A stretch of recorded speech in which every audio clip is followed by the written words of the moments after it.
Dears welcome back to our channel. അപ്പോൾ ഇന്ന് ഞാൻ ചെറിയൊരു ക്രോപ്പ് ടോപ്പ് ചെയ്യുന്ന എന്നിട്ട് കാണിക്കാൻ വേണ്ടി പോകുന്നത് നമ്മുടെ പട്ടുപാവാടക്കും അല്ലെങ്കിൽ നമുക്ക് വേറൊക്കെ ഏതൊക്കെ സ്കേർട്ടിനൊക്കെ യൂസ് ചെയ്യാൻ പറ്റിയ മോഡൽ ഒരു വീനൊക്കെ വെച്ചിട്ടുള്ള ഒരു ക്രോപ്പ് ടോപ്പാണ് കേട്ടോ ചെയ്യാൻ വേണ്ടി പോകുന്നത്. അപ്പോൾ നമുക്ക് ആദ്യം തന്നെ മെഷർമെൻറ്റ് മാർക്ക് ചെയ്യാം കേട്ടോ.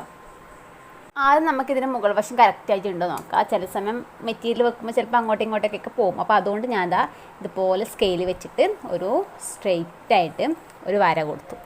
അതിന് ശേഷം നമുക്ക് നമ്മുടെ ലെങ്ത്ത് നോക്കാം, ബ്ലൗസിൻ്റെ ലെങ്ത്ത്.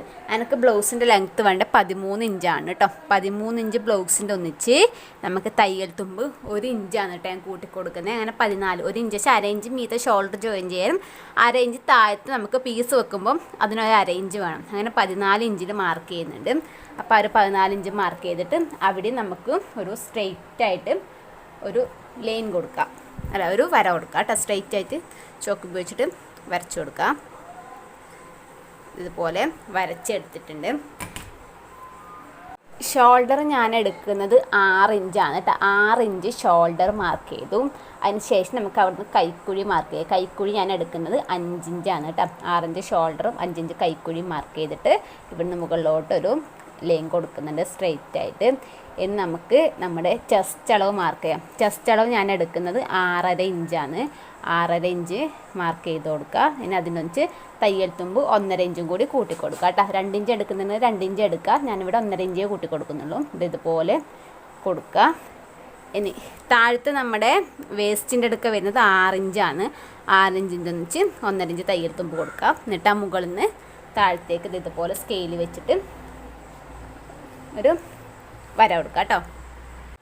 ഞാൻ ആംഹോളത് ഇതുപോലെ വരച്ച് കൊടുക്കുന്നുണ്ട്. ഇതിപ്പോൾ ജസ്റ്റ് ഒന്ന് വരക്കുന്നേ ഉള്ളൂ. നമുക്ക് ഫ്രണ്ടിലേക്ക് ഇതുപോലെ അല്ല വേണ്ടത്. നമുക്ക് ആദ്യം ബാക്ക് കട്ട് ചെയ്യേണ്ടേ. ഞാനിപ്പോൾ ഫ്രണ്ട് പീസ് മാത്രമാണ് കട്ട് ചെയ്യുന്നത്. ബാക്കിൽ കുറച്ച് തയ്യൽ തുമ്പ് വേണ്ടതുകൊണ്ട് ഞാൻ കാണിച്ചു തരാം എങ്ങനെ വരുന്നത്. അപ്പോൾ ഇതുപോലെ വെച്ചു. പിന്നെ ഫ്രണ്ടിൽ വരുന്നത് നെക്ക് മാർക്ക് ചെയ്യാം കേട്ടോ. ഞാനിവിടെ ഒരു 3 ഇഞ്ച് 2.5 ഇഞ്ചോളം എടുക്കുന്നുണ്ട് കേട്ടോ. 2.5 ഇഞ്ച് എടുക്കുന്നുണ്ട്. ഇനി ഇറക്കം എടുക്കുന്നത് ഒരു 5 ഇഞ്ച് എടുക്കുന്നുണ്ട്. കാരണം വീനക്കാണ്. വീനക്കാകുമ്പോൾ കുറച്ച് ലെങ്ത്ത് വേണം, കാരണം അല്ലെങ്കിൽ ഒരു കുടുങ്ങിയാണൊക്കെ വരും. അപ്പോൾ ഞാൻ ഒരു 5 ഇഞ്ച് നെക്കിൻ്റെ ഇറക്കം എടുത്തു. എന്നിട്ട് ഇതുപോലെ മാർക്ക് ചെയ്യാം കേട്ടോ. ഇല്ല, ഒരു 5 ഇഞ്ച് എടുത്തിട്ടുണ്ട്. എന്നിട്ട് ഇതുപോലെ വെച്ചിട്ട് ഇതുപോലെ വരച്ചു കൊടുക്കാം. എന്നിട്ട് ഞാനിവിടെ വീനക്ക് കൊടുക്കുന്നുണ്ട്. സ്ട്രെയിറ്റ് നമുക്ക് കൊടുക്കുന്ന സമയത്ത് ഇതുപോലെ ആയിരിക്കും വരല് സ്ട്രെയിറ്റ്. ഞാൻ ആ സ്ട്രെയിറ്റ് അല്ല കൊടുക്കുന്നത്, ചെറിയൊരു ഷേപ്പ് കൊടുക്കാൻ വിചാരിച്ചു. അപ്പോൾ ഇതുപോലെ വന്നിട്ട് ജസ്റ്റ് ഇവിടെ ഒന്ന് ഇതാക്കിയിട്ട് ഇതിലേക്ക് കൂർപ്പിച്ചിട്ട് ഇങ്ങനെയാണ് കൊടുക്കുന്നത്. ചെറിയൊരു ഷേപ്പ് അത്രയേ ഉള്ളൂ, ഒരുപാടില്ല.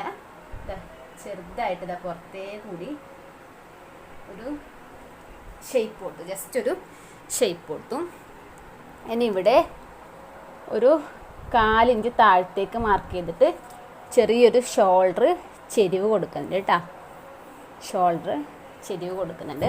അതിന് ശേഷം നമുക്ക് ഈ ആം ഹോൾ നോക്കാം. ആം ഹോളിൻ്റെ പകുതി എടുക്കാം കേട്ടോ.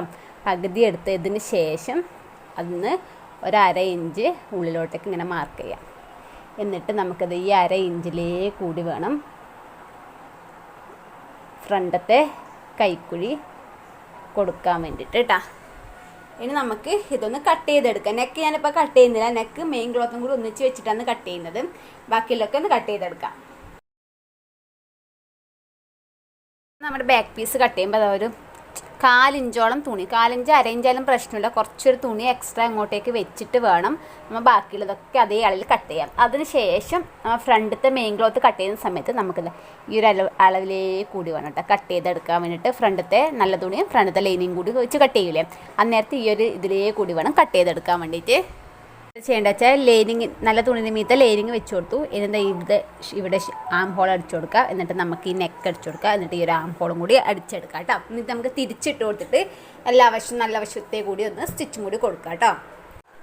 നമ്മുടെ ഫ്രണ്ട് വശം ഫുള്ള് അത് നമുക്ക് തിരിച്ചൊക്കെ ഇട്ടിട്ട് നല്ല വശത്തെ കൂടി ഒന്ന് സ്റ്റിച്ച് കൊടുത്തും. അതിന് ശേഷം ലൈനിങ്ങും നല്ല തുണിയും തമ്മിൽ ഒന്ന് ടച്ച് ചെയ്തെടുത്തും. ഇത് നമ്മുടെ ബാക്ക് പീസാണ്. ഇത് നമ്മുടെ ബാക്ക് പീസാണ് കേട്ടോ വരുന്നത്. ബാക്ക് പീസിൻ്റെ ആം ഹോളും നെക്ക് മാത്രമേ അടിച്ചെടുത്തിട്ടുള്ളൂ. ഇനി നമുക്ക് എന്താ ചെയ്യേണ്ടത് വെച്ചാൽ നമുക്ക് ഇതിൻ്റെ ഉള്ളിലേക്ക്, അതായത് ഈ ഷോൾഡറിൻ്റെ ഉള്ളിലേക്ക് നമ്മൾ അടിച്ച് വെച്ച ഷോൾഡർ ഒന്ന് ഇട്ട് കൊടുക്കുക. ഇട്ട് കൊടുത്തതിന് ശേഷം കറക്റ്റായിട്ട് വെച്ചിട്ട് നമുക്കിവിടെ 2 സ്റ്റിച്ച് കൊടുക്കാം. അതുപോലെ ഇതിൻ്റെ ഉള്ളിലേക്ക് ഓപ്പോസിറ്റ് വശത്തിൻ്റെ ഷോൾഡർ ഇതുപോലെ ഉള്ളിലേക്ക് ഇട്ട് കൊടുക്കുക. ഇട്ട് കൊടുത്തതിന് ശേഷം നമുക്കിതാ ഈ ഒരു ഷോൾഡറും തമ്മിൽ ഒന്നിച്ച് ജോയിൻ ചെയ്യാം. എന്നിട്ട് നമുക്ക് തിരിച്ചിട്ട് കൊടുക്കാം കേട്ടോ. തിരിച്ചിട്ടും കറക്റ്റായിട്ട് കിട്ടും. ഞാൻ സ്റ്റിച്ച് ചെയ്തിട്ട് വരാം. ഞാനിവിടെ ഇത് ഫുള്ള് ഫിനിഷ് ചെയ്തു കേട്ടോ. ഇതിപ്പോൾ ഷോൾഡറൊക്കെ ജോയിൻ ചെയ്തു. ഇപ്പോൾ നല്ല വശത്തെ കൂടിയൊക്കെ അടിച്ചു. ലൈനിങ് നല്ല തുണി തമ്മിൽ ഫുള്ളായിട്ടൊന്ന് ടച്ച് ചെയ്തെടുത്തിട്ടുണ്ട്. ഞാനൊരു 2 പീസ് എടുത്തിട്ടുണ്ട്. ഒന്ന് 2.5 ഇഞ്ച് വീതിക്കും ഒന്ന് 3 ഇഞ്ച് വീതിക്കും കേട്ടോ. അതിപ്പോൾ നമ്മുടെ ഈ പീസില്ലേ, ഈ പീസിൻ്റെ ഇവിടെ വെച്ചിട്ട് നല്ല വശത്തോട് നല്ല വശം വരുന്ന രീതിക്ക് വെക്കുക. കുറച്ചൊരു പീസ് മുകളിലോട്ട് കയറ്റി വെക്കണം കേട്ടോ. മുകളിലോട്ട് കയറ്റി വെച്ചിട്ട് ഒരു 4 ഇഞ്ച് വിട്ടിട്ടൊന്ന് അടിച്ചിട്ട് വരാം കേട്ടോ. അപ്പം നമ്മൾ ഈ ഒരു പീസ് 2 സൈഡ് അടിച്ചിട്ടുണ്ട്. അതായത് ഇത് നമ്മുടെ കുടുക്ക് വരുന്ന വശത്താണ് നമ്മൾ 2.5 ഇഞ്ചിൻ്റെ പീസ് വെച്ചത്. ആ പീസ് വെച്ചിട്ട് അടിച്ചു. അതിന് ശേഷം ഒന്ന് പതിച്ചടിച്ചു.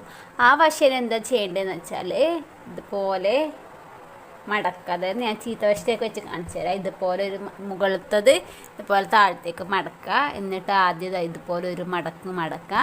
രണ്ടാമത്തെ മടക്കിൽ ആ ഒരു പീസ് മൊത്തം ഉള്ളിലേക്ക് കവർ ചെയ്ത് പോകണം. കാരണം ആ പതിച്ചടിച്ചത് ചീത്ത വശത്ത് വരുന്നു. ആ ഒരു പീസ് ഫുള്ളുള്ളിലേക്ക് കവർ ചെയ്ത് പോകണം. അതുപോലെയാണ് കുടുക്ക് വെക്കുന്ന ഭാഗത്ത്. ഇനി നമ്മുടെ ഹുക്ക് വെക്കുന്ന ഭാഗത്ത് ഞാൻ ആ 3 ഇഞ്ച് വീതിക്കുള്ള തുണിയിൽ അതിൻ്റെ ഒരു സൈഡ് ആദ്യം ഒന്ന് മടക്കി അടിച്ചു കൊടുക്കാം. എന്നിട്ട് ഇതിൻ്റെ മീത്ത് വെച്ച് അടിക്കുക. പതിച്ചടിക്കണ്ട, ഇതിൽ മീത്ത് വെച്ച് അടിക്കാം. അതിന് ശേഷം ചീത്ത വശത്തേക്ക് വെക്കുക. ഇതുപോലെ മടക്കുക. എന്നിട്ട് ഒറ്റ മടക്ക്, ഒരു മടക്കേ മടക്കണം. നേരത്തെ നമ്മൾ 2 മടക്ക് മടക്കിയില്ല. അപ്പോൾ പീസ് മൊത്തം ഉള്ളിലേക്ക് പോയി. ഇതിനാകുമ്പോൾ ഒറ്റ മടക്കുക. പീസ് പുറത്തേക്ക് തള്ളി നിൽക്കുന്ന രീതിക്ക്. കാരണം ഇത്ര പോലെ പീസ് നമുക്ക് പുറത്തേക്ക് തള്ളി നിൽക്കുന്ന രീതിക്ക് വേണം ചെയ്യാൻ വേണ്ടി. ഇതുപോലെ ഇങ്ങനെ മടക്കിയിട്ട് അറ്റത്തേ കൂടി സ്റ്റിച്ച് ചെയ്യാം. അതായത് കണ്ണി വെക്കുമ്പോൾ കുറച്ചൊരു പീസ് നമുക്ക് ഉള്ളിലോട്ട് പോകണം. അതായത് ഇങ്ങനെ വന്നിട്ട് ഈ ഒരു പീസ് ഇതിൻ്റെ മുകളിലായിട്ടായിരിക്കും വരുന്നത്. അപ്പോൾ കുറച്ചൊരു പീസ് ഉള്ളിലേക്ക് ഇങ്ങനെ പോകണം. അതിന് വേണ്ടിയിട്ടാണ് ഇങ്ങനെ ചെയ്യുന്നത്. അപ്പോൾ ഇത് പറഞ്ഞതുപോലെ മനസ്സിലായിട്ടുണ്ടാവുമെന്ന് വിചാരിക്കുന്നു. നമുക്ക് ആ പറഞ്ഞതുപോലെ ഒന്ന് അടിച്ചിട്ട് വരാം. അതിനുശേഷം അടിവശത്ത് പീസ് വെച്ച് കൊടുത്തു. പീസ് നല്ല വശത്ത് വെക്കുക, പതിച്ചടിക്കുക. ഓപ്പോസിറ്റ് വശത്തേക്ക് 2 മടക്ക് മടക്കിയിട്ട് അടിച്ചു കൊടുക്കുക കേട്ടോ. അങ്ങനെ ചെയ്തതാണ്. എല്ലാത്തിനും വെച്ച് കൊടുത്തു. അതിനുശേഷം നമുക്ക് സൈഡിലെ ജോയിൻ ചെയ്യാം. സൈഡ് ജോയിൻ ചെയ്യാൻ വേണ്ടിയിട്ട് മെഷർമെൻറ്റും കാര്യങ്ങളൊക്കെ മാർക്ക് ചെയ്ത് കൊടുത്തിട്ടുണ്ട്. എന്നിട്ട് ഇതുപോലെ വെച്ചിട്ട് സൈഡൊന്ന് ജോയിൻ ചെയ്യുക കേട്ടോ. ഈ സൈഡേ കൂടി ഇങ്ങനെ ജോയിൻ ചെയ്യുക. 2 വശത്തും വെച്ചിട്ട് ഒന്ന് ജോയിൻ ചെയ്തെടുക്കാം. അപ്പോൾ ഇതാണ് കേട്ടോ നമ്മുടെ ക്രോപ്പ് ടോപ്പ് വരുന്നത്. അപ്പോൾ സൈഡൊക്കെ സ്റ്റിച്ച് ചെയ്ത് ബട്ടൺസും കാര്യങ്ങളൊക്കെ വെക്കണം കേട്ടോ. അതും കൂടി ഇനി വെക്കാൻ മാത്രമേ ഉള്ളൂ. അതും കൂടി വെച്ച് കഴിഞ്ഞാൽ സെറ്റായി. അപ്പോൾ മനസ്സിലായിട്ടുണ്ടാകുന്ന വിചാരിക്കുന്നത്. അപ്പോൾ എന്തെങ്കിലും ഡൗട്ടോ കാര്യങ്ങളൊക്കെ ഉണ്ടെങ്കിൽ ജസ്റ്റ് ഒന്ന് കമൻറ്റ് ചെയ്താൽ മതി. പുതിയൊരു വീഡിയോ ആയിട്ട് വരുന്നതായിരിക്കും. Bye bye.